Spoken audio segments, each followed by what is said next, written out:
Hello mga kapito, kumusta po kayo? For today's video, pag-uusapan natin ang technical foul. Okay? Kung paano tayo makaiwas sa technical foul. Kasi yung technical foul is very crucial, lalo na sa dying seconds ng laro. So, napakahalaga ng technical. Kapag na-technical ka, sigurado pwedeng mag-cause ng pagkatalo ng inyong koponan. Okay? So, yan mga dapat nating iwasan, ang pagkakaroon ng technical, lalo na sa crucial time ng laro. Okay, so ano ba yung technical foul mga kapito? So, bigyan natin ng kahulugan ayon sa Article 36 ng technical foul. Technical foul is a non-contact foul of a behavioral nature. Okay? Ng isang manlalaro or even sa halimbawa sa coach or sa mga players. Okay? So, paano ba natin maiiwasan ang technical foul para hindi tayo ma-technical? Okay, so ano yung mga gagawin natin? Or paano ba natin technical? Nagkakaroon ng technical. Okay? Paano nagkakaroon ng technical foul ang isang manlalaro or even yung coach? So, paano siya magkakaroon ng technical? Okay? So, nandito yan mga kapito. Unang-una yung disregarding warning given by referee. Okay? So, halimbawa, yung referee nagbigay warning. Halimbawa, yung player nag-flopping. Okay? Nag-flopping. Nag-flop siya. Nag-flop. Nag-fake a foul. So, ngayon, yung referee, magsasign yun ng pagganon. Fake a foul. Then, after ng dead ball, sasabihin niya doon sa coach, Coach, si player mo, si number 15, nag-fake a foul kanina. So, pag yan inulit, magkakaroon ng technical. Okay? So, ganon. Sasabihin ng referee, Coach, si player mo, number 15, nag-flopping kanina. Okay? So, ngayon, paano mate-technical? So, mate-technical yon mga kapito kapag umulit. So, dyan papasok yung technical. Halimbawa, nakita ni ref na nag-flopping, automatic yun, tatawagan ng referee yun, flopping and technical. Okay, technical yun. So, yan, mga napakahalagang ano yan, na kailangan iwasan, lalong-lalo na sa mga crucial na laro. Mga dying seconds na lang, halimbawa, tie yung score. So, napaka-delikado na ma-technical ka. Okay? So, yung sumunod natin na pwede siya ma-technical ay yung using language or gesture likely to offend or incite the spectators. Okay? So, yun, mga iwasan natin yun, mga kapito, mga ganong ginagawa na parang mga asar tayo. Okay? Mag-gesture tayo ng hindi ka nais-nais sa ating mga katunggali. So, mate-technical yun. So, dapat iwasan natin yun mga kapito. Okay? So, sunod yung baiting or taunting an opponent. Okay, yung bubulihin yung ano niya, katunggali niya. So mapapasok yun sa technical. So napaka delikado yun, lalong-lalo na pag dying seconds na. So iwasan natin yung mga ganun, mga kapito. Okay? And yung sunod, yung obstructing the vision of an opponent by waving, placing her hands near his face. Okay? Halimbawa, tumira yung halimbawa yung may dala ng bola, tumira siya at nilagay niya yung kamay niya sa may mukha ng kanyang katunggali. So yun, atay technical yun. So iwasan natin yun, mga kapito. Okay? Tapos yung i-disconcert mo yung katunggaling mo. Halimbawa ikaw yung defense, tapos halimbawa i-disconcert mo siya sa pamamagitan ng papalakpakan mo siya habang tumitira, papalakpakan mo ng malakas. Okay? Tapos sisigawan mo ng napakalakas, i-stamping mo yung paa mo, okay, ng malakas. Yan. Pag mga ganyan yung gagawin mo sa yung katunggali, sigurado technical yon, mga kapito. So dapat wag nating gagawin yung mga ganong senaryo, lalong-lalo na pag crucial. Napaka talaga yan, masasayang lang yung pagod nyo, lalo kung halimbawa nag-tie yung score, tapos gumawa ka ng senaryo na mate-technical. Halimbawa patapos na yung oras, 1 seconds na lang or 2 seconds na lang, gumawa ka ng senaryo na technical, tapos yung score nyo ay parehas. Halimbawa deadlock kayo. So ngayon gumawa ka ng senaryo na para ma-technical, yun ang napakalaking sa team nyo. Kasi kung halimbawa gumawa ka ng senaryo at na technical, tapos deadlock yung score nyo at 2 seconds na lang yung 2 seconds na lang yung game clock, okay, sa fourth quarter. So ngayon, dahil na technical, magkakaroon ng isang free throw. Okay? So sa isang free throw na yon, kapag pumasok yun, napakalaking bagay yun para kayo ay matalo, at napakalaking bagay din yon para manalo yung inyong opponent. Okay? Yung katunggali. So iwasan natin yun, mga kapito, yung mga ganong senaryo na gawin natin, lalong na pang mga crucial yung laro.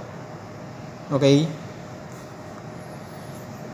So dapat para nating iwasan, okay, iwasan din natin yung excessive swinging of elbows. Okay? Pag siniswing mo yung elbows mo, lalo yung pag ganon, pataas, yun, matcha-charge ka ng technical doon. So huwag mong gagawin yun, na mga kapito. Tapos yung delaying the game by deliberately touching the ball after it passes through. Okay, yung halimbawa pag shoot nyo ng bola, tapos hinawakan mo pa yung bola, imbis na mapupunta na sa katunggaling mo, hinawakan mo pa ngayon. So technical yun. So wag nating gagawin yung ganun, mga kapito. Okay? Then yun, yung pagsisigaw, yan, isa pa yan. Halimbawa si coach sinigawan niya ngayon yung referee. At nagsabi siya ng hindi maganda sa referee. Technical din yun. Sa automatic, technical. I-coach. Technical. Si coach. Hindi sayang. Diba? Mga kapito, malaking ano yun. Factor yun para kayo ay manalo at matalo yung matalo or manalo. Okay? So napakalaking factor yun, yung technical. Hindi siya ganun-ganun lang. Napakalaking bagay yun sa team. Okay, kasi halimbawa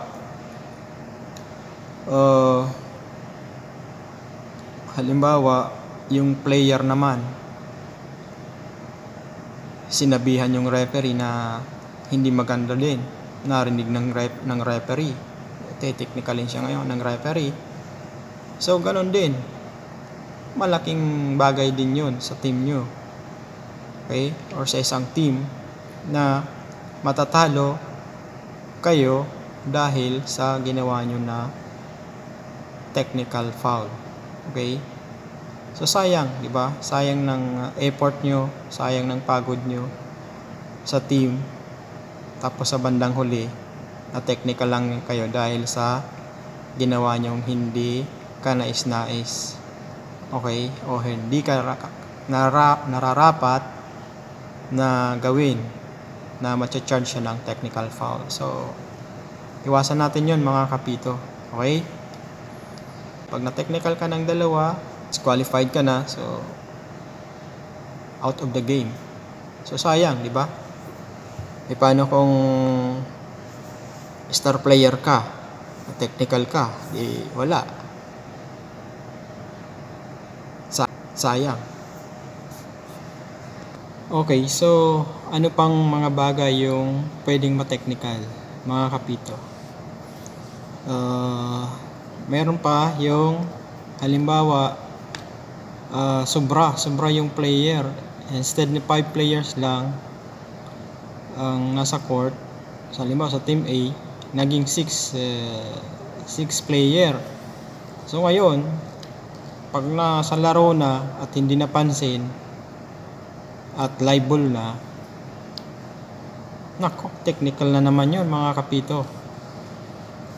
So iwasan natin yun. So kailangan bago mag live ball, tingnan natin yung player kung saktong 5 sa isang team. At saka ano yan, responsibility din ni coach. Pag si coach napabayaan niya at hindi niya napansin, 6 yung player niya sa loob ng court, technical yon, charge kay coach yun. So sayang, diba mga kapito? So iwasan natin yon. Tapos halimbawa nagkaroon na ng 5 fouls yung isang player. Halimbawa yung isang player 5 fouls na siya, so foul out na siya. Ngayon nung live ball, napansin ngayon or hindi napansin na yung na-foul out na player ay nandun pa rin sa court, sa loob ng court, naglalaro. Okay? So, technical na naman yun mga kapito. Charge na naman yun kay coach. So, sayang, di ba mga kapito? So, iwasan natin yung mga ganong senaryo para hindi tayo ma-technical. At saka, iwasan natin yung sisigawan natin yung referee. Okay? Kasi 100% yun, technical yun mga kapito. Kasi minsan hindi natin nakokontrol yung emotion natin. Diba? Nadadala tayo sa laro. Ngayon, hindi natin napapansin na iba na yung sinasabi natin sa referee. Minsan sasabihin pa, maririnig natin, or siguro naririnig nyo rin yung mga ganong sinasabi ng halimbawa yung player sasabi sa referee, "Ref, bulag ka ba? Di mo ba nakita Nako, technical yun mga kapito. Pag ganun sinabi mo sa referee. Okay? Tapos, ref, ano ba? Ganon, mga ganong sasabihin. Sigurado technical yon. So, para maiwasan natin yung mga ganong bagay na hindi tayo ma-technical, kailangan bilang manlalaro, control din natin yung ating emosyon. Okay? Although, syempre, lalo kung crucial yung laro at intense, so may mga pagkakataon na hindi na ko-control yung sarili, okay, ng player or ni coach or sa mga nasa bench. Okay, isa pa yon. Halimbawa sa team A, ang ingay, okay, nagsisigaw. Nako, technical na naman yon sa bench decorum. So, iwasan natin yun mga kapito. Para makaiwas tayo dyan sa technical, lalong-lalo na sa mga crucial na panahon, na oras, para makaiwas tayo, tumahimik lang tayo para hindi tayo ma-technical. Okay? Kasi once na gumawa ka ng scenario dyan, sumigaw ka or sinigawan mo yung referee, sigurado technical yon. So iwasan po natin yun mga kapito para smooth ang ating laro. Kumbaga, mag-focus tayo sa laro, huwag tayo magpo-focus sa referee, sa mga referee. Kasi yung mga referee, mayroon naman silang mag-check niyan. Yung head referee or yung umpire nila, yung head ng referee, after ng game or halimbawa ng dead ball, kung may napansin yung head ng referee, papatawag naman yung mga referee at sasabihin kung ano yung napansin. Okay? Na halimbawa, hindi napansin ng referee na mayroong foul or halimbawa, nagkaroon ng konting lapses. Halimbawa, nagkaroon ng konting lapses. So, tatawagin nyo ng head referee, yung mga referee at sasabihin nyo na doon sa parte na yon may hindi natawagan or may violation na hindi nakita ng referee. So, sila na mismo yung mag-correct sa sarili nila. Okay, so hindi natin kailangan na sigawan or awayin natin yung referee. Okay?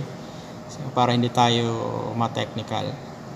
Okay, so para makaiwas tayo sa technical, lalong-lalo na sa crucial.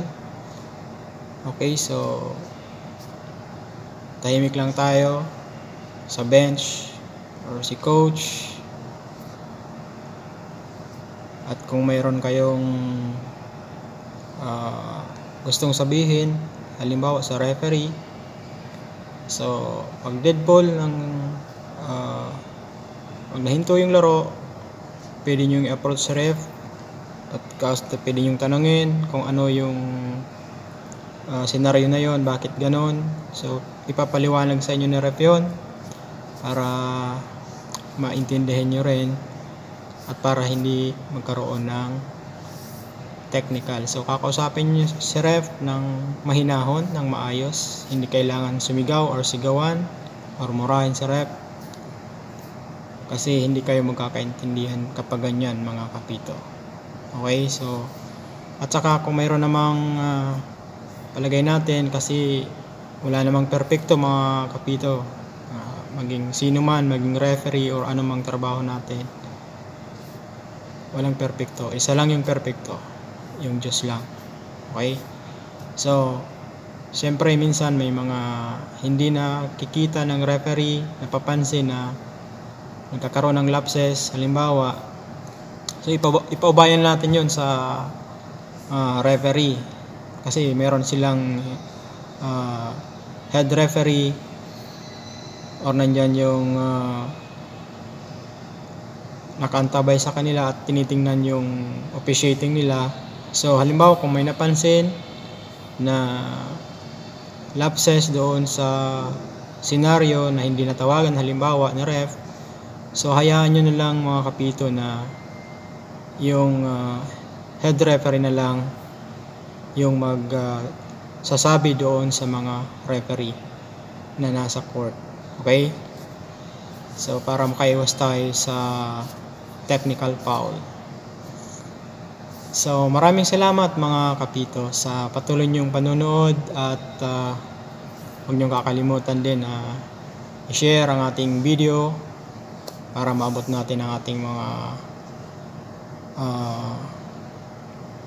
gustong matutong mag-referee at ganoon din sa ating mga masugid na basketball fans. Okay? So maraming salamat mga kapito at kita-kita tayo sa susunod na video. God bless everyone. See you.